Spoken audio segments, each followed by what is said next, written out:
En 2018, nous avons travaillé avec un financement au niveau mondial qui nous a été envoyé, des COMESA également, pour produire ce qu'on appelle le plan d'adaptation au changement climatique.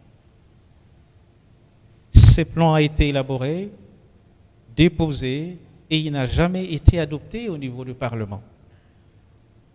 Donc ça signifie qu'il y a un problème. Ceux-là qu'on peut incriminer leur rôle, ils régulent et ils trouvent le moyen, ils nous donnent ce moyen. Mais qu'est-ce que nous faisons de ce moyen? Si les études ont été et que le plan existe, comment on peut ne pas donner les plans d'atténuation et d'adaptation pour l'ensemble de la République alors que ça a été financé? Autant de millions. C'est là que j'ai dit qu'on n'a pas, même si ça a été dit au niveau des COP et qu'on n'a pas reçu, non, on reçoit énormément beaucoup. Ce qui fait qu'aujourd'hui, dans notre République, on a tendance de faire de l'environnement un business. Vous n'allez qu'à voir ça dans la ville ici, mais tout à fait, et à chaque fois, on vous dit, bon, journée de l'arbre, et ce sont des maires, ce sont des gouverneurs, ils vont planter. Alors, depuis que ça a commencé, vous êtes journalistes, nous tous, comptabilisons les nombres d'arbres qu'ils ont plantés. On serait dans une forêt. Mais malheureusement, ce n'est pas le cas. Ils ne savent même pas faire de suivi. Donc, il y a un problème sérieux. C'est un problème de gestion au niveau local. Bien, parce que si nous parlons de mode de gouvernance, première chose qu'il faut connaître, c'est que il faut intégrer dans tout ce qui est gestion la notion du développement durable.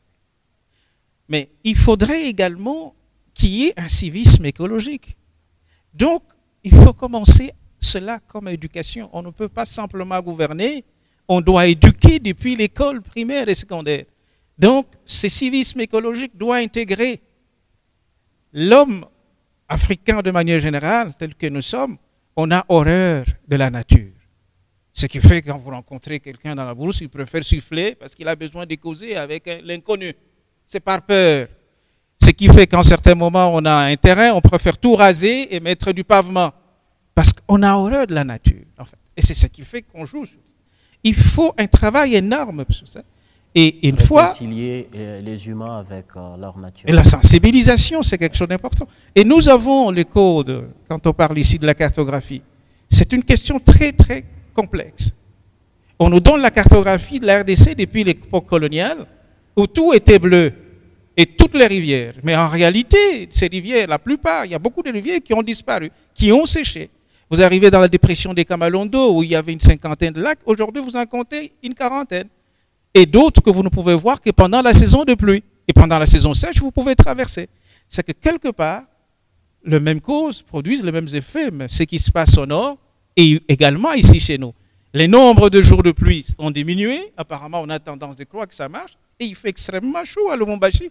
Il pleut et il fait extrêmement chaud. C'est contradictoire. Ici, on a vécu une période où c'était une ville où il faisait très froid. Une fois il pleut, tout le monde était bien habillé parce qu'il fallait se protéger contre le froid. C'est l'inverse. C'est que quelque part, nous avons le même problème.